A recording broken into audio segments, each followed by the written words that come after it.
Hoje nós vamos continuar com a nossa série sobre o tema O Deus que vive em nós. E na semana passada nós falamos então sobre o novo nascimento. E ao falarmos sobre o novo nascimento, refletimos no fato de que simplesmente de dizermos novo nascimento, pressupomos uma morte. Alguém morreu ou algo morreu para que pudéssemos falar, ou pelo menos que tivéssemos que falar de um novo nascimento. E vimos que este alguém que morreu não foi ninguém menos do que o ser humano por causa do seu pecado, por causa da sua rebelião contra Deus. Isso a palavra do Senhor nos mostra com muita clareza a partir do livro de Gênesis, onde aquele ser criado à imagem e semelhança do seu Senhor, do seu Criador, se rebela. Toma uma decisão de ser o seu próprio Deus, de ser o seu próprio Senhor, e esse ato de rebelião lhe custa a vida. Ele passa a viver distante deste Deus, distante desse Senhor, sem mais um relacionamento perfeito, integral com esse Deus. E essa situação aqui a Bíblia chama de pecado, porque pecado não é um ato, não é simplesmente algo que se faz, mas pecado é quem se é. Pecado é uma condição de existência. E esse pecado no qual o ser humano foi colocado é o seu estado de morte simultaneamente. Vimos então que aquele ser humano que em Gênesis 3 peca, se rebela contra Deus, é o ser humano que a partir de então começou a morrer. E a vida humana é uma constante morte. Tudo o que vemos ao longo de toda a história da humanidade, onde os seres humanos têm o controle daquilo que fazem, o controle do seu próprio destino, o controle das nações, o controle que exercem sobre outras pessoas e sobre outros povos, vimos que tudo isso gira em torno dessa condição de morte em que o ser humano está. Daí falamos que este ser humano não ficou à mercê da sua própria sorte. Esse ser humano não ficou condenado a viver em estado de morte, ou estar sempre morrendo ao longo de toda a sua vida e por toda a eternidade. Deus fez alguma coisa na história. Deus fez algo para que esse ser humano tivesse a possibilidade de se reconciliar com o seu Senhor. Então ele envia Jesus Cristo, ele envia o seu Filho. E o seu Filho é aquele que se faz pecado por causa do pecado humano, por causa da condição de morte. E ao se fazer pecado, ele morre no nosso lugar e nos dá uma nova vida. E é no Espírito Santo de Deus que passa a habitar em nós que encontramos esse novo nascimento. Aquele que morreu na cruz é aquele que nos enviou o seu Espírito. Aquele que morreu a nossa morte é aquele que possibilitou que vivamos a sua vida. E aqueles que creem em Jesus como o seu Senhor e como o seu Salvador, aqueles que confessam Jesus Cristo como o seu Senhor e Salvador, essas pessoas recebem o Espírito Santo de Deus, que lhe sopra uma nova vida, lhe tira de um estado de morte, lhe tira de um estado de inimizade com o seu Deus, e são reconciliados com Ele. Assim funciona um novo nascimento. Alguém que não simplesmente passou a aderir a um movimento religioso. Ser cristão, portanto, não é fazer parte de um hall de membros de uma igreja. Ser cristão não é frequentar um lugar onde Deus habita. O que vimos é exatamente o contrário. Ser cristão é ter nascido de novo. E ser cristão, ser cristã, não é frequentar o local onde Deus habita, mas é ser o local onde Deus habita. É tornar-se a habitação de Deus. É ter em sua vida a presença do próprio Deus no Espírito Santo. E é justamente sobre isso que eu quero falar hoje com vocês. Porque se nascemos de novo, então nós temos que considerar o que o Espírito Santo está fazendo em nós. Qual é a obra que o Espírito Santo está a realizar na nossa vida?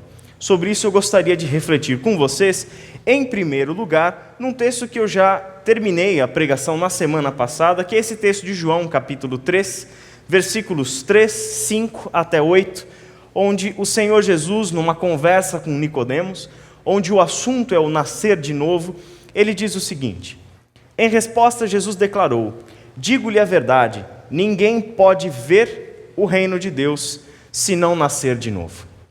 E eu gostaria de só fazer uma pausa aqui para te lembrar de algumas coisas que falamos na semana passada. Na semana passada a gente viu que o pecado de Adão e Eva foi descrito no Gênesis como uma abertura de olhos. Lembra disso? Em Gênesis 2, eles se viam nus, viviam nus no paraíso e não sentiam vergonha.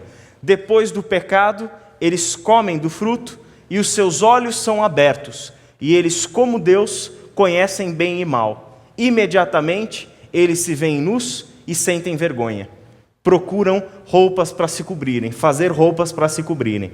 Essa abertura de olhos é uma descrição, então, de que nada mudou na criação de Deus. São os mesmos corpos, é o mesmo jardim, é a mesma grama sob os seus pés, é a mesma árvore, os mesmos sons, o mesmo vento, são os mesmos animais, as mesmas aves, tudo é igual, mas ao mesmo tempo tudo mudou. E mudou nessa descrição, os seus olhos se abriram. E quando os seus olhos se abriram, eles começaram a enxergar não mais com o olhar de Deus, não mais com a perspectiva do Criador, mas com a perspectiva do pecado. Começaram a enxergar de uma forma diferente. E aqui Jesus diz o que para nós? Ninguém pode ver o reino de Deus se não nascer de novo.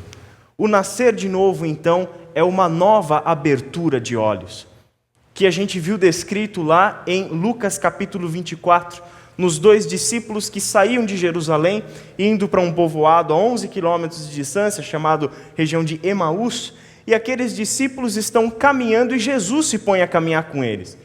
Mas aqueles discípulos olham para Jesus, veem Jesus, ouvem Jesus, mas não percebem que é Jesus quem está com eles. E aqueles discípulos estão um tempo todo andando com Jesus, nessa longa caminhada.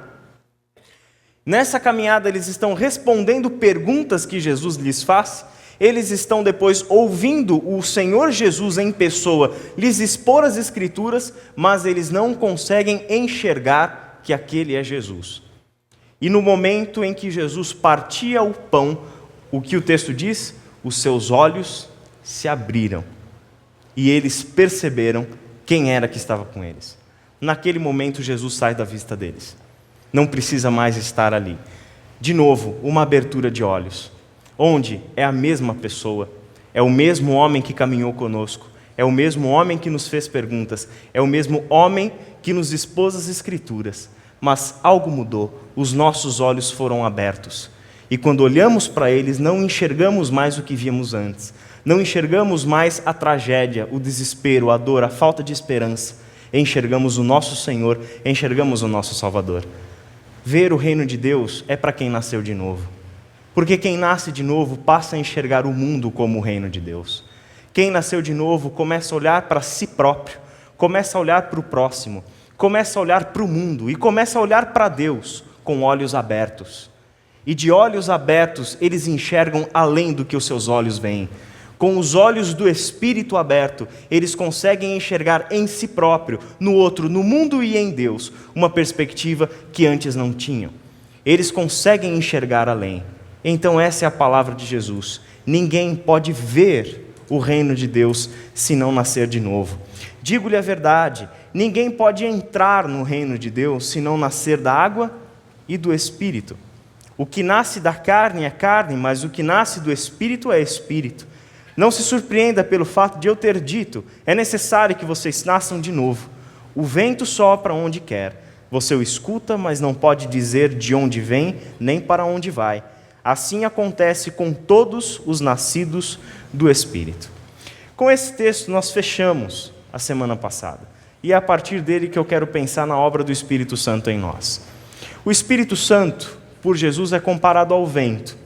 O vento que sopra aonde quer, onde não sabemos de onde vem e nem para onde vai. Assim é todo aquele que é nascido do Espírito. Esse vento que sopra, pegando essa metáfora que Jesus utiliza para falar do Espírito, a gente vai perceber que no Novo Testamento, esse vento sopra em nós em 2 direções. O vento sopra para dentro de nós e o vento sopra para fora de nós. São 2 direções. Em primeiro lugar, o Espírito Santo sopra para dentro de nós.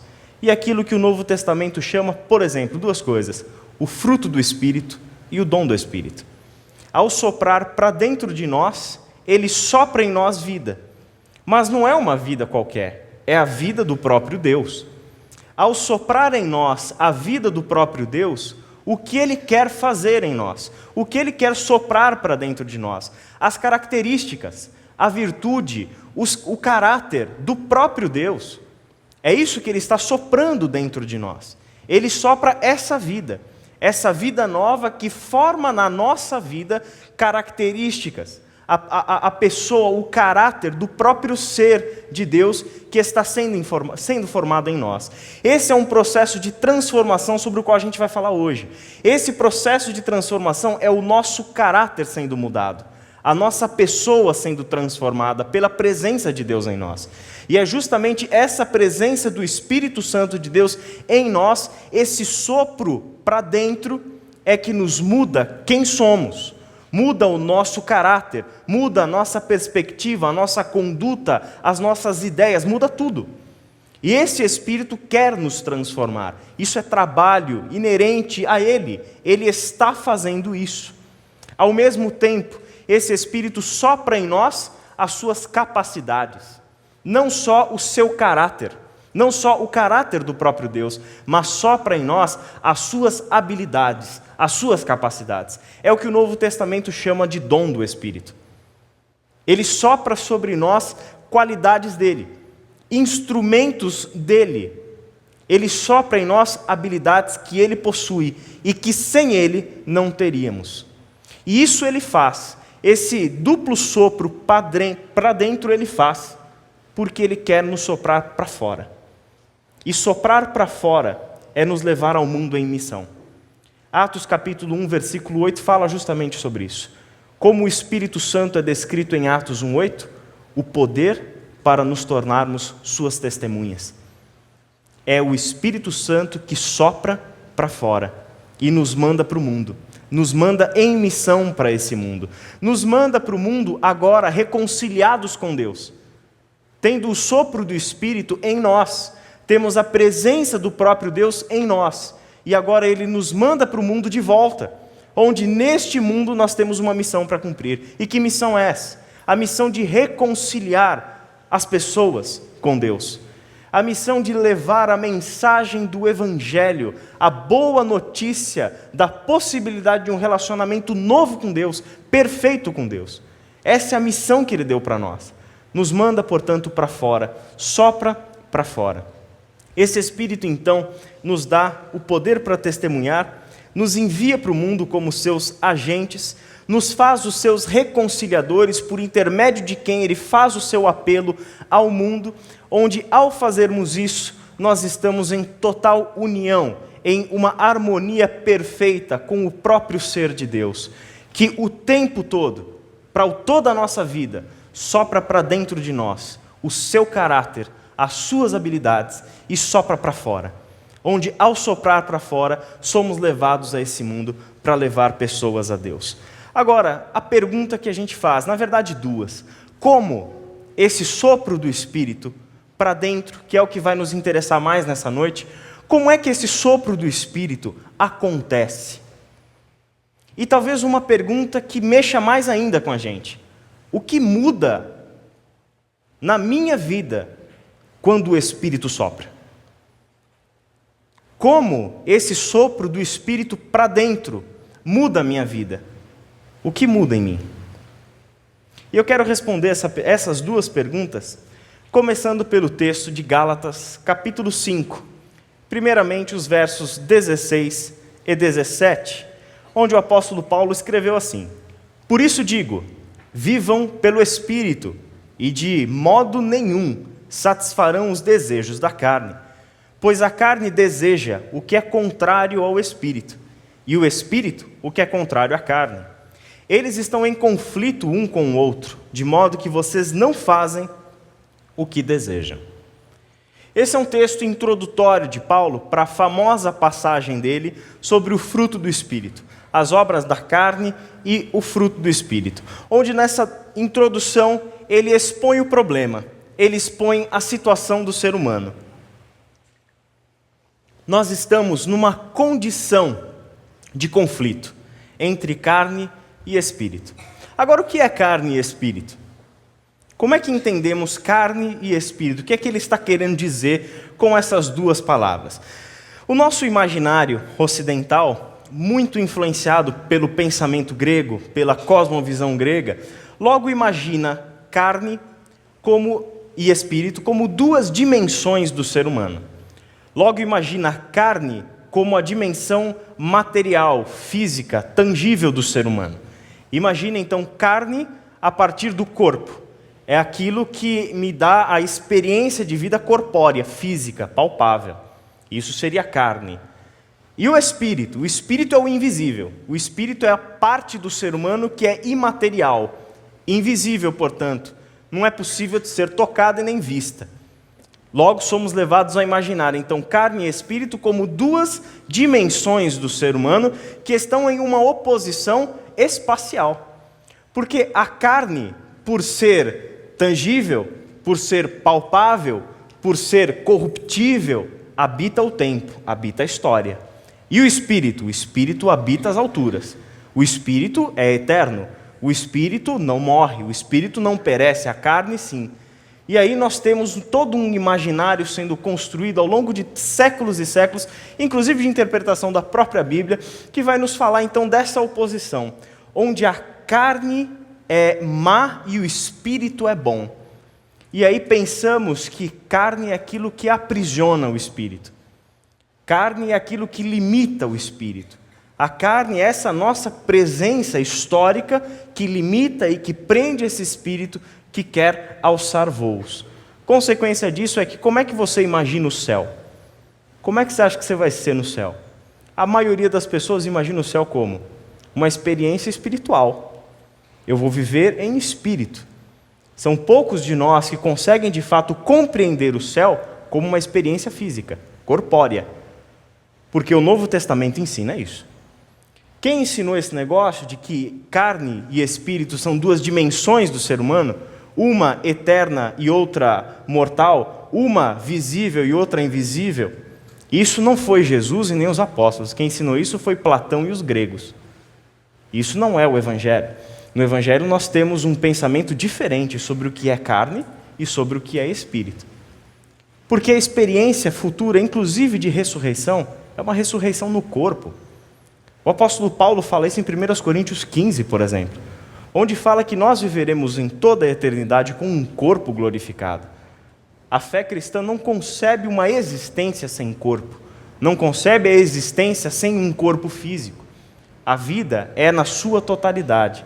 Então, o que Paulo está querendo dizer quando fala de carne e espírito? Ele não fala de duas dimensões do ser humano, ele fala de uma dupla natureza, onde carne é a sua linguagem para falar da natureza do ser humano em Adão, no pecado.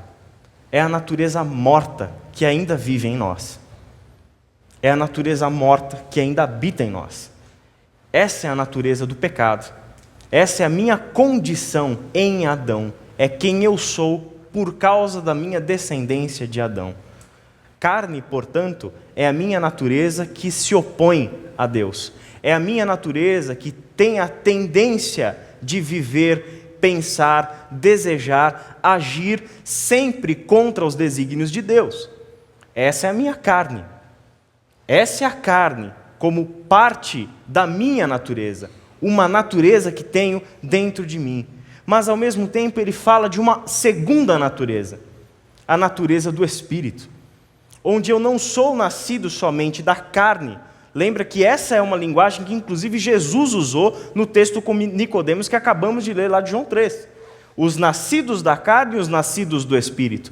Nós somos também nascidos do Espírito. E porque somos nascidos do Espírito, eu tenho uma segunda natureza dentro de mim. E essa segunda natureza que eu tenho dentro de mim é aquela que quer ser a imagem e semelhança do Filho de Deus. É aquela que quer lutar contra o pecado. É aquela natureza que quer amar a Deus, que quer seguir a Deus, que quer que Cristo seja formado nele. Essa é a minha segunda natureza. E é lógico que elas correm em direções opostas. A carne quer me levar de volta a fazer aquilo que eu quero, os meus desejos, os meus sonhos, sem considerar Deus. E o meu espírito me leva para a direção do Senhor, do próprio Deus. Daí é que eu tenho uma natureza, uma existência conflituosa. Inevitavelmente nós fomos colocados em uma situação de conflito, um conflito existencial. Porque o que o texto diz? Qual é o resultado desse conflito? Vocês não fazem o que desejam. Vocês têm uma luta interna. E aí a gente pensa, né, que o evangelho é uma bênção, né? Jesus vir morar na minha vida, uau, isso é maravilhoso. Nossa, então quer dizer que Jesus, o próprio Deus, veio morar em mim? Que bênção, que coisa incrível, eu vou para o céu, vai para o céu, que coisa maravilhosa. Só tem um detalhe que a gente precisa considerar.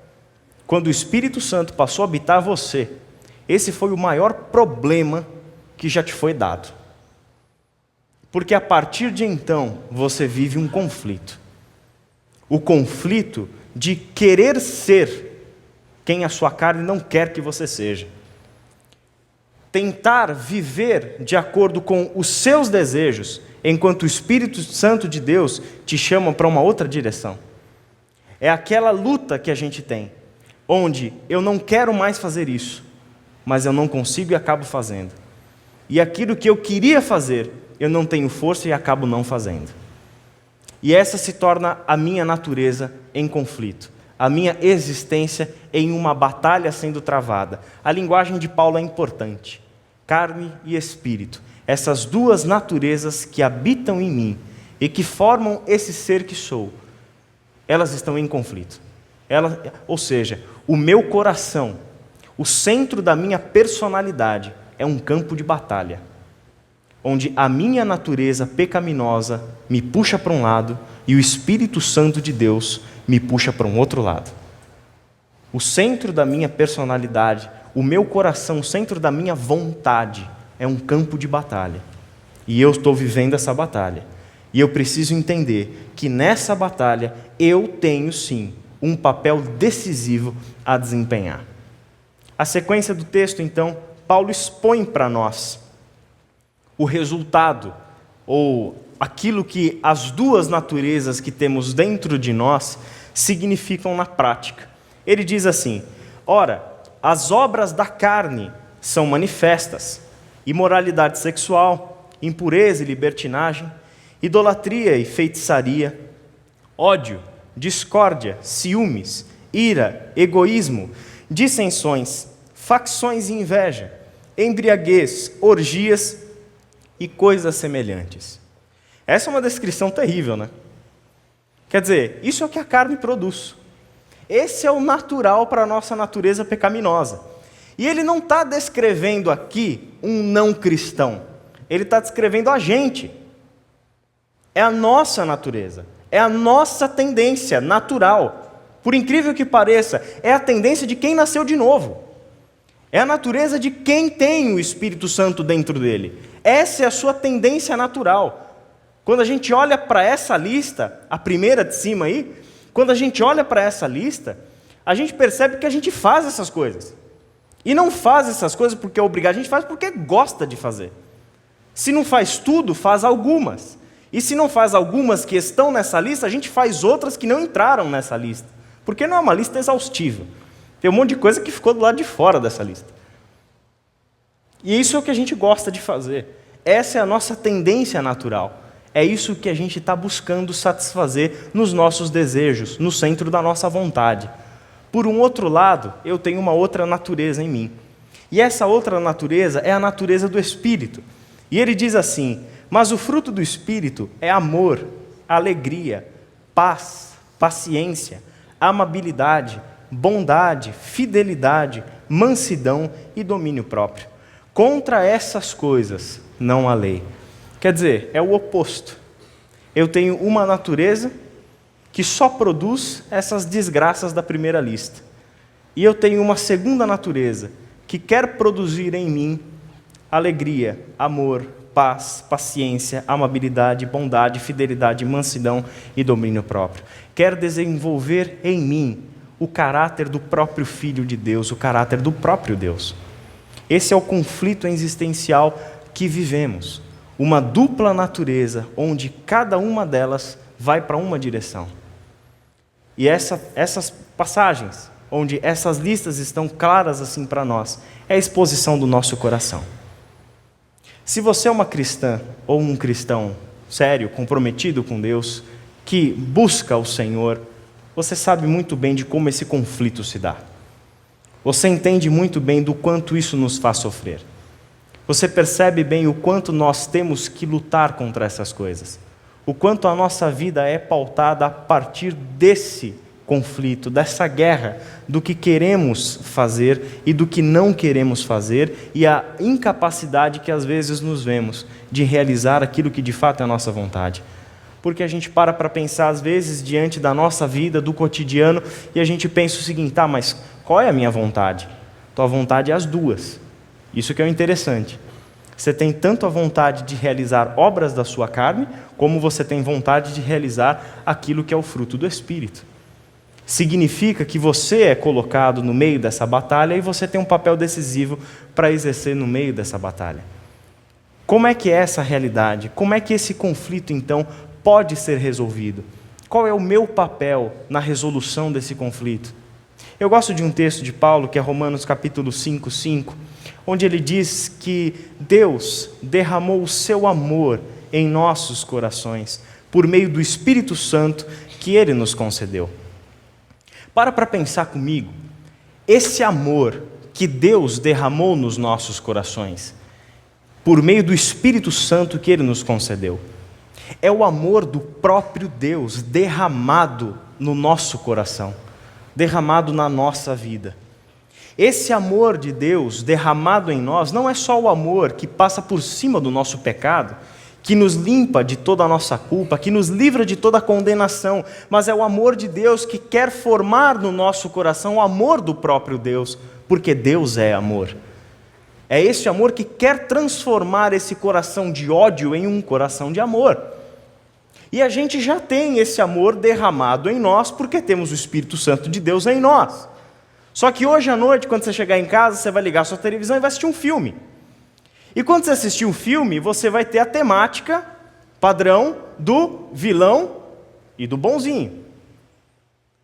E aí o vilão vai fazer um monte de coisa errada, coisas absurdas. E você vai ficar irritado com aquele vilão. E o interessante é que a gente sempre se vê em qual personagem? No bonzinho. A gente nunca é o vilão da história. Nós nos enxergamos no bonzinho, nunca no vilão. Logo, meu coração vai se enchendo de raiva dependendo da forma como o narrador descreve aquele vilão. E a partir das coisas que ele faz, o meu coração vai se irritando, vai ficando com raiva, vai se enchendo de ódio. Fala, se eu pego esse cara. E aí, o filme que termina com o bonzinho prendendo o vilão, tem graça? Não tem graça? Ele na cadeia, isso não tem graça. Porque esse cara, fazendo todas as coisas erradas que ele fez, só ir para a cadeia não é suficiente. Eu preciso que ele morra. Esse cara tem que morrer. Olha as coisas erradas que ele fez. E aí, o filme é bom se ele simplesmente tropeça, cai, bate a cabeça e morre? Não, isso não teve graça. Se ele simplesmente toma um tiro e vai morrendo no hospital, isso tem graça? Não, isso não tem graça também. Para satisfazer o meu desejo de justiça, para que o vilão morra, eu não só preciso que ele seja preso, que ele leve um tiro, ou que ele morra no hospital, ou por causas naturais. Eu preciso que o bonzinho pegue ele pelo pescoço e esgane ele. Eu preciso que o bonzinho enfie uma faca 800 vezes no olho esquerdo do cidadão. Eu preciso que ele seja trucidado pelo bonzinho. É isso que eu preciso. E aí a gente para pensar e pergunta, de onde vem todo esse ódio do seu coração? De onde vem todo esse ódio do nosso coração? Porque esse texto fala que Deus derramou o seu amor em nossos corações. No mesmo contexto, onde ele vai dizer no versículo 8 de Romanos 5, que ele morreu em nosso lugar quando ainda éramos pecadores. Quando ele viu a história, ele não te viu no bonzinho, ele te viu no vilão. E quando ele te viu no vilão, ele passou por cima pelo fato de você ser o vilão, de você ser a vilã, e de merecer a morte por causa das coisas que faz e por quem é, e Ele derramou esse amor sobre você. É o mesmo amor que Ele está derramando no nosso coração e o mesmo amor com o qual a gente deveria cobrir o nosso próximo. Ao olhar para o próximo e enxergarmos além daquilo que os nossos olhos conseguem enxergar. Olhar para o nosso mundo e não perceber somente a tragédia, a desgraça, a dor e a morte. Olhar para o próximo e não enxergarmos somente o pecado e os efeitos do pecado na vida dele, mas olharmos para o próximo e enxergarmos como Deus enxerga, imagem e semelhança do Criador. Além do pecado, além da destruição que o pecado gerou na vida do próximo, da nossa própria vida, nunca se esqueça disso. Deus olha e enxerga alguém feito à sua imagem conforme a sua semelhança. E Deus ama profundamente essa pessoa. É o mesmo amor que Ele quer que eu e você tenhamos pelas pessoas. Mas isso é um processo. Isso é um processo. Porque isso pode parecer para nós, convenhamos, talvez esses mandamentos de amar o próximo desse jeito seja muito fácil para quem vai viver num monastério. Ele não viajava para São Paulo do jeito que eu viajo toda semana. Ele não tinha que encarar a marginal lotada. Ele não tinha que desviar de motoboy. Ele não levava fechada de caminhão. Aí é fácil. Aí é fácil amar o próximo desse jeito. Aí é fácil. Parece que é assim que a gente olha, não é? Sabe por quê? Porque quando a gente olha para isso, toda a responsabilidade de formar Cristo em nós recai sobre nós. E nós pensamos que fazer com que Cristo seja formado em nós, ou seja, desenvolver aquilo que Paulo chama de fruto do Espírito, amor, alegria, paz, amabilidade, bondade, paciência, domínio próprio, desenvolver isso tudo se torna para nós um mandamento, uma lei. E eu sou obrigado a fazer isso. Daí eu faço a lista, coloco no para-brisa do meu carro e falo, hoje eu vou desenvolver amor. Hoje eu vou desenvolver paciência. Eu só tiro paciência quando eu tiver que ir para São Paulo pegar trânsito. Daí eu tiro a paciência da lista. Vamos desenvolver outra coisa hoje. E a gente pensa que isso é uma responsabilidade somente nós. A gente acha que nessa batalha entre carne e espírito, é você quem trava sozinho e sozinha. Você só não pode se esquecer que quando o Espírito Santo soprou para dentro de você a vida dele, ele entrou em você. E ele passou a viver em você. E quando ele passou a viver em você, ele se tornou o teu aliado na guerra contra o pecado, na guerra contra a carne. Ele luta com você. Ele está do teu lado. E ele tem o interesse maior que você vença essa batalha. Esse é o interesse dele. É isso que ele está fazendo em nós. O Espírito que foi soprado para dentro de nós quer que você vença o pecado. E ele vai lutar junto com você para vencer o pecado. Nós não estamos sozinhos nisso. Essa luta não travamos sozinho. E nos santificarmos, produzir em nós o fruto do Espírito, não é um mérito nosso. Não é uma lei que cumprimos para chegar diante de Deus e falar, Deus, eu desenvolvi o fruto do Espírito. Não é uma lei, é algo que acontece naturalmente, porque essa é a obra do Espírito Santo em nós. Mas só vai acontecer naturalmente se você entender o seu papel nessa batalha. O papel que nós temos nessa batalha é deixar o Espírito Santo agir. É viver pelo Espírito, é buscar uma vida no Espírito, é buscar entender o processo pelo qual Deus está fazendo a imagem do seu Filho ser formada em nós, e entender que nesse processo eu tenho um papel decisivo, determinante, precisa de disciplina da minha parte, precisa do meu interesse em querer mudar, preciso que eu queira ser transformado à imagem do Filho de Deus. E quando eu tomo essa decisão, eu sou conduzido então à maturidade. Onde o que leva de um estágio ao outro é, em primeiro lugar, eu identificar, eu reconhecer e eu renunciar o pecado que governa sobre a minha vida. Eu preciso identificar o que na minha vida se manifesta o tempo todo como contrário a Deus. Quais são as minhas inclinações e desejos? Eu preciso identificá-los. Segundo, eu preciso reconhecê-los. Eu preciso assumir responsabilidade sobre eles. Eu preciso estar consciente de que eu faço isso porque eu gosto de fazer. E porque eu quero fazer. E eu preciso assumir isso diante de Deus. E em terceiro lugar, eu preciso renunciar. Eu preciso entregar isso na mão de Deus. Eu preciso confiar que Ele está comigo lutando essa luta. Eu preciso confiar que Ele está comigo nesse processo. E o que Ele quer fazer é justamente me ajudar a vencer o pecado, para que somente Cristo viva em mim. Ele quer me ajudar a vencer o meu pecado, a minha natureza carnal. Por quê? Porque a vontade dEle é que Cristo seja o Senhor soberano da minha vida. Só pode sobrar Cristo em mim, só pode sobrar Cristo em nós. Quando a gente pensa, então, nessa metáfora da batalha, da guerra, do conflito entre carne e espírito, nós normalmente nos vemos lutando a nossa própria guerra. Nós nos vemos lutando sozinho. E é por isso que a gente logo acha o escape. Esse tipo de vida santa é para monge que vive longe da sociedade. Por quê? Porque nós nos vemos com a responsabilidade nas nossas mãos, mas nos esquecemos quem está do nosso lado, quem é o nosso aliado. É por isso que eu gosto de uma outra metáfora que Paulo utilizou também para falar desse processo de obra do Espírito em nós, onde a virtude do Senhor está sendo formada na gente. E essa metáfora é uma metáfora da escola.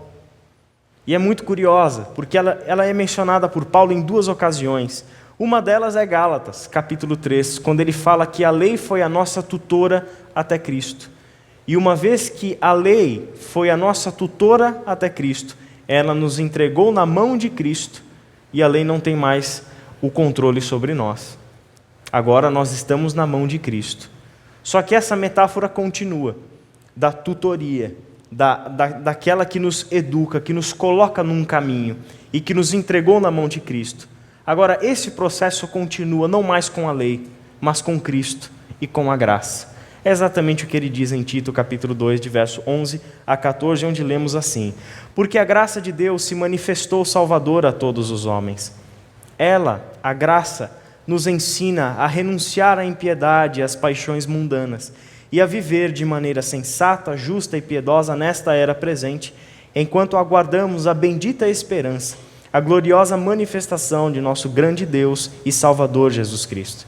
Ele se entregou por nós a fim de nos remir de toda maldade e purificar para si mesmo um povo particularmente seu, dedicado à prática de boas obras. Esse é um texto que resume muito do que Paulo ensinou ao longo das suas cartas, onde ele faz algumas afirmações sobre como esse processo, como essa obra do Espírito acontece na nossa vida. E assim como ele disse lá em Gálatas, capítulo 5, que nós temos que viver pelo Espírito, como esse viver pelo Espírito de fato se dá? Como é que eu travo essa batalha? Como é que eu consigo enxergar que eu não estou sozinho ao travar essa batalha? Duas palavras nos chamam a atenção nesse texto. A graça nos ensina. É a graça quem nos ensina. Porque muitas vezes pensamos na graça de Deus com aquela definição de dicionário, favor imerecido. E não pensamos que graça, dentro do Novo Testamento, significa muito mais do que isso. Não é só favor imerecido que nos perdoou os pecados, que carimbou o nosso passaporte e me deu um visto sem prazo de validade para o céu, e um dia eu vou me encontrar com Deus na eternidade. Não é só essa graça. Essa é a primeira parte. Essa é a graça que se manifestou Salvador a todos os homens. Mas isso significa que a sua obra continua na nossa vida. E a graça de Deus é o que também nos conduz pelo processo de santificação. Lembre-se sempre disso. O processo de santificação é a obra do Espírito Santo em nós. Ele está em nós para nos santificar.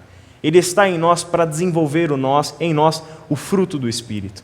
Ele está em nós para que sejamos formados à imagem e semelhança do Filho de Deus. Essa é a obra do Espírito. Se essa é a obra do Espírito, eu nunca vou conseguir desenvolver isso tudo sozinho. É justamente por isso que Ele me deu o Espírito.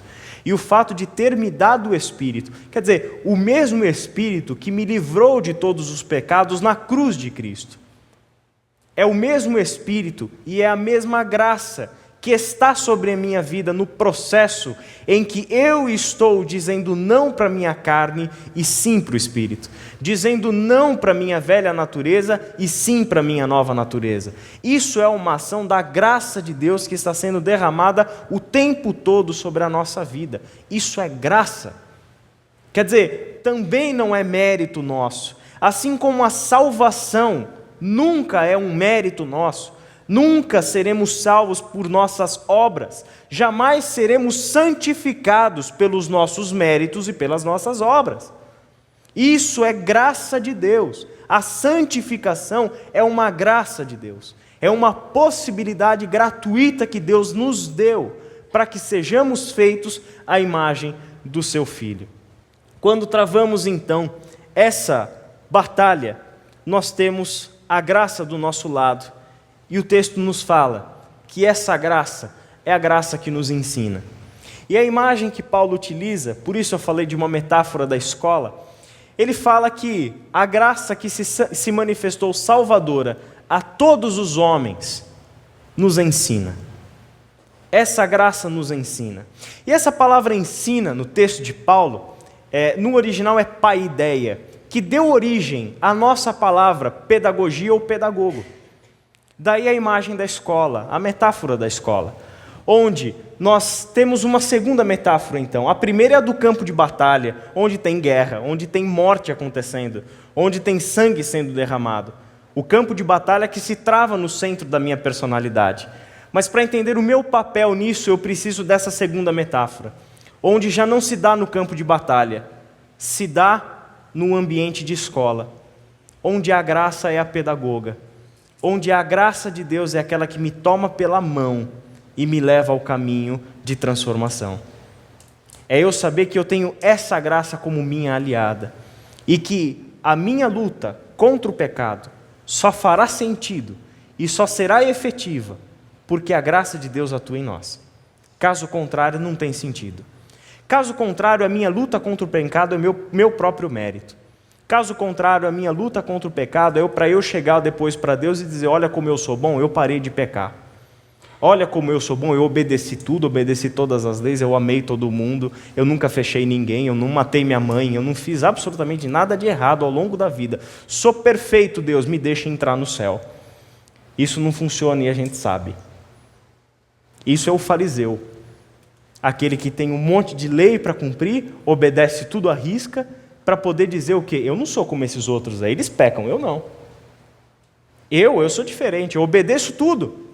Sou perfeito, não erro em nada, sou irrepreensível. Só se esquece que dizer eu não sou como eles é orgulho, e orgulho é pecado. E aí já desmorona tudo, já deu tudo errado. Não se dá conta de que nas nossas próprias forças nós não somos nada. Assim como não tenho força para me salvar, eu não tenho força em mim mesmo para me santificar. Assim como não tenho força para ser salvo pelas minhas ações, eu também não tenho força para me santificar nas minhas próprias ações. Eu preciso da graça de Deus que me coloca nesse processo. Eu sou como uma criança que nasceu de novo. E uma criança que nasce, ela precisa ser formada em todos os sentidos. É por isso que a palavra que Paulo usa é importante, porque paideia é esse ensino, é a educação no sentido de formação, e não só processo intelectual, e não só conteúdo mental, mas a formação como um todo. É o que faz a criança que não consegue discernir certo e errado, que não tem consciência dos seus próprios atos e não pode ser responsabilizada pelos seus próprios atos. É o que leva essa criança que vive o seu próprio mundo. É o que leva essa criança à maturidade. É o que faz com que esse bebê se torne um ser humano. E essa graça é o que nos forma por completo. E não só no intelecto. E não só na religiosidade. Muito pelo contrário, ela nos vai ensinar a viver sem essa religiosidade. É uma graça que vai nos ensinar que não tem méritos na minha ação, que tudo depende de Deus, da ação dele na minha vida. É a graça que vai me ensinar a amar o próximo, a entender aquele amor de Deus que foi derramado nos nossos corações por intermédio do Espírito que ele nos deu. A entender que esse amor é o amor que ele quer com que olhemos para o próximo, para nós mesmos, para o mundo e para o próprio Deus. É pela graça que conseguimos isso. E esse é um processo onde a graça é essa nossa pedagoga, que nos toma pela mão e fala: vem comigo. O Senhor não nos deixou sozinhos nesse processo de santificação.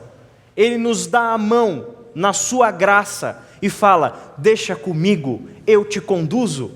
Deixa eu cuidar de você, deixa eu te levar ao caminho da transformação. Me dê a mão e ande comigo. Me deixe conduzir a sua vida.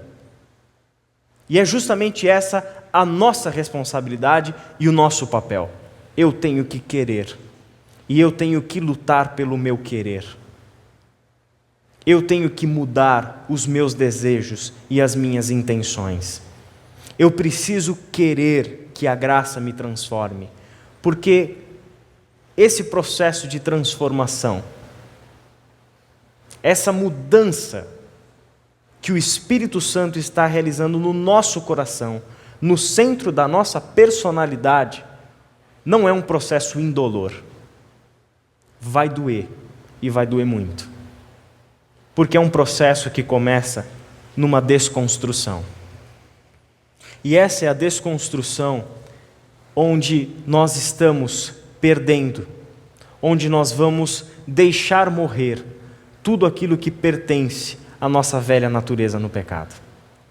Esse é o processo de desconstrução, onde nós, por mais paradoxal que seja, nascemos de novo, mas trouxemos para a nossa vida toda a nossa bagagem da vida velha.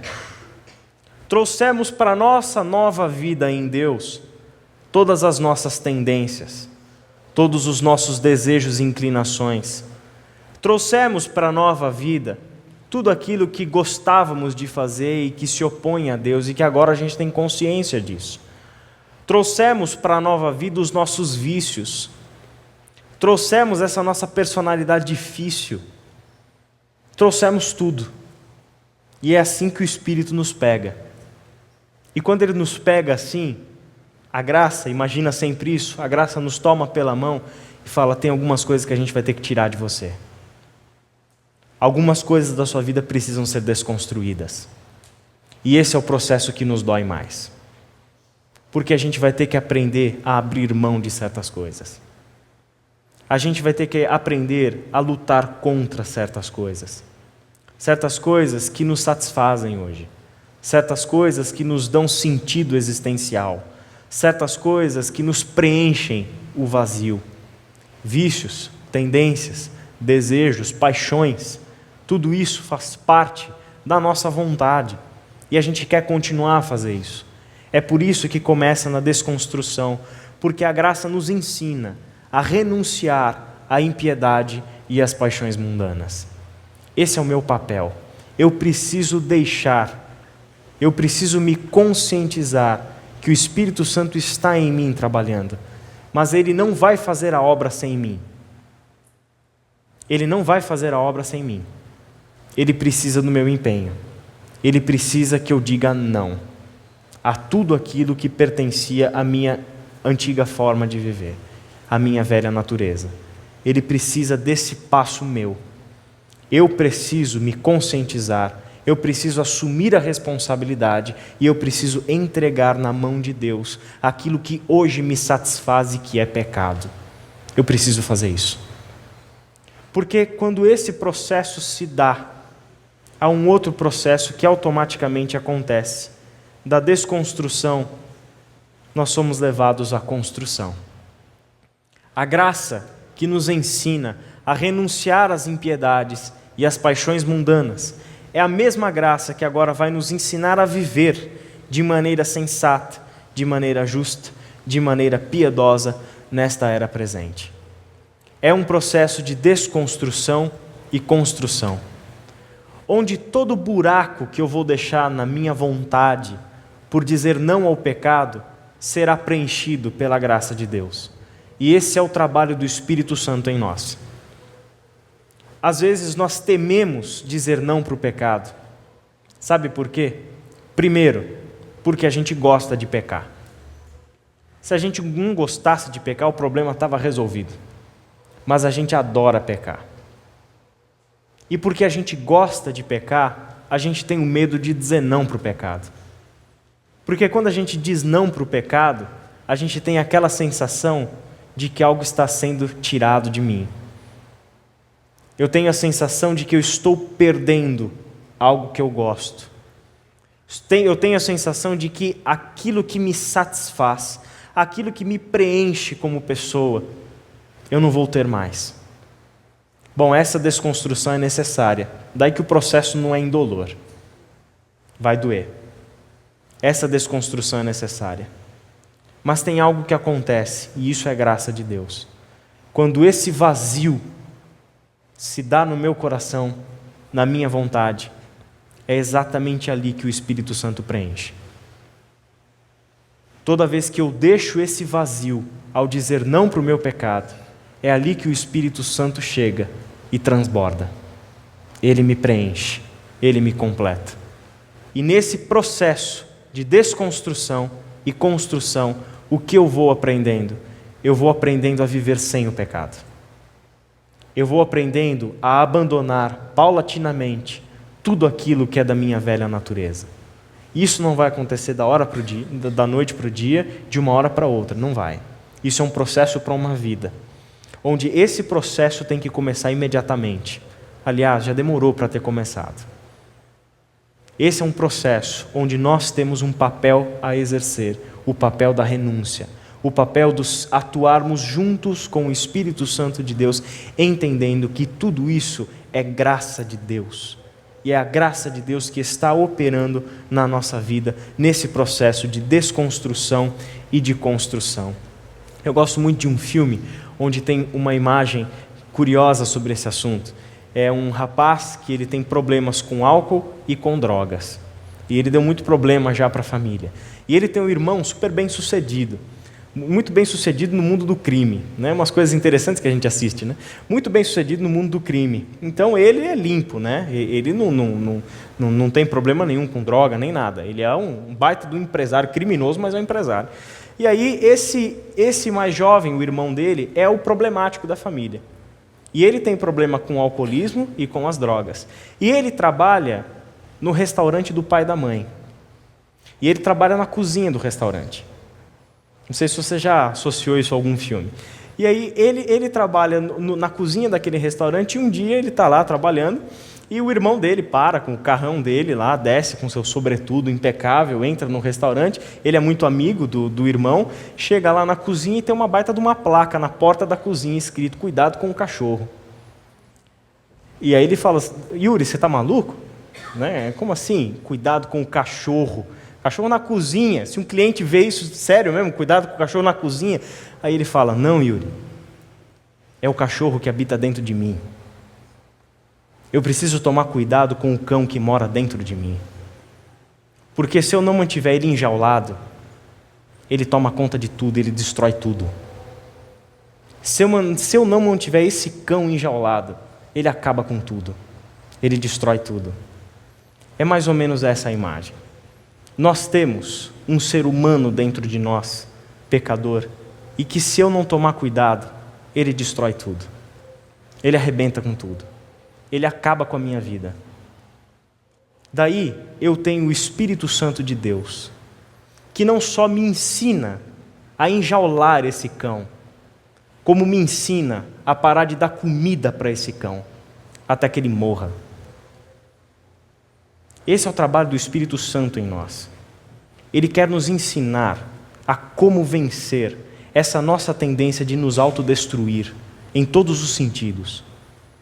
Ele quer nos ensinar que a nossa vida não é mais uma vida para a morte, mas uma vida para a vida. que esse novo nascimento não nos levará à morte, e que de fato a morte não mais terá domínio sobre nós. E a morte só não mais terá domínio sobre nós quando o pecado não tiver mais o domínio sobre nós. Isso já aconteceu porque Cristo venceu o pecado na cruz. Agora Ele se coloca dentro de você para que juntos, nós dois, vençamos esse pecado. É por isso, para encerrar, que essa obra toda acontece então numa parceria. Uma parceria entre Cristo em nós, porque Cristo está em nós.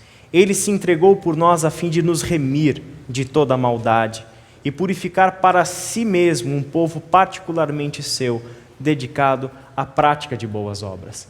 Foi para isso que Cristo morreu por nós.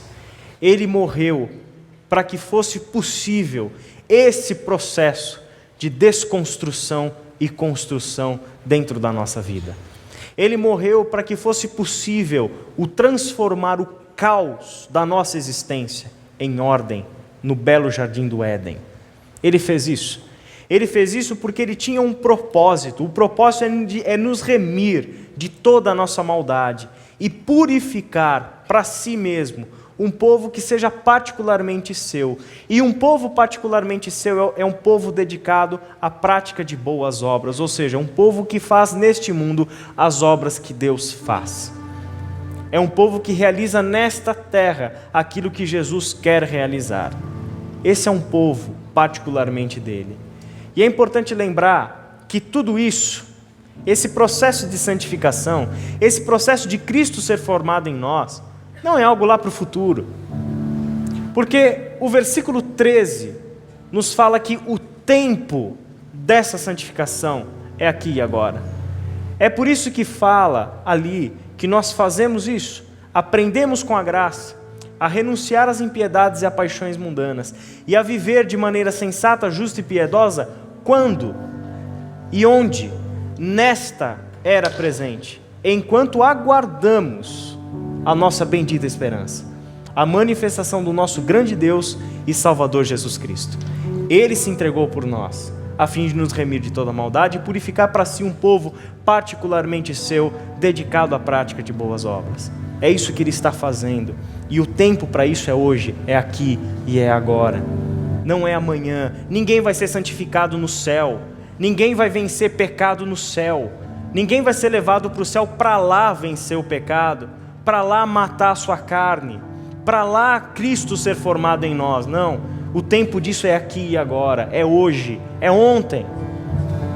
Esse é o tempo de Cristo ser formado em nós, enquanto temos essa luta a ser travada, entendendo o nosso papel e o papel dele.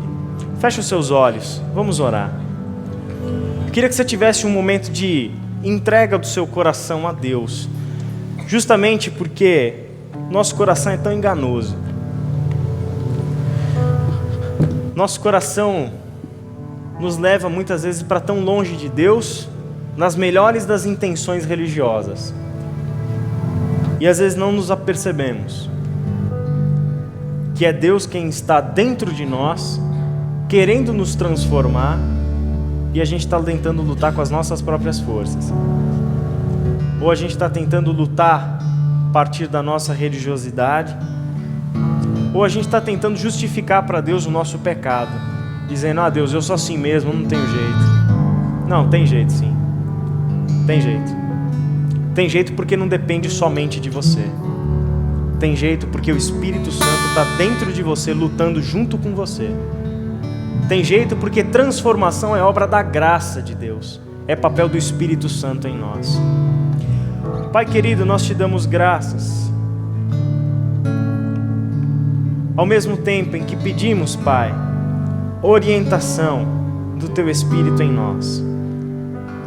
Pai querido, nos reveste de força e coragem, de compreensão, que essa vida que temos é a vida Tua, Pai, vida que nos foi dada. Pai querido, nos ajuda a renunciarmos à nossa vontade, nos ajuda a travarmos essa batalha, conscientes de que o Senhor quer nos transformar à imagem do Seu Filho, conscientes de que o Senhor quer filhos que se pareçam com o Pai, E é assim que queremos ser, Senhor. Muitas vezes olhamos para a nossa vida e nos desesperamos quando nos comparamos com o Teu Filho. Mas obrigado porque o Senhor não desiste de nós e isso é graça. Obrigado porque o Senhor nos estende a mão e nos conduz pelo caminho que leva à vida. Pai querido, continue a investir na nossa vida. Continue a lutar conosco, Pai. Continue a nos dar ânimo para travarmos essa batalha. Essa batalha que tantas vezes achamos que está fora de nós, no mundo em que vivemos. Mas não nos apercebemos que a maior guerra que temos para travar está dentro do nosso coração. A maior guerra que temos para lutar está justamente na nossa vontade. Pai querido, nos ajuda a lutarmos essa guerra. Em nome do Teu Filho Jesus. Amém.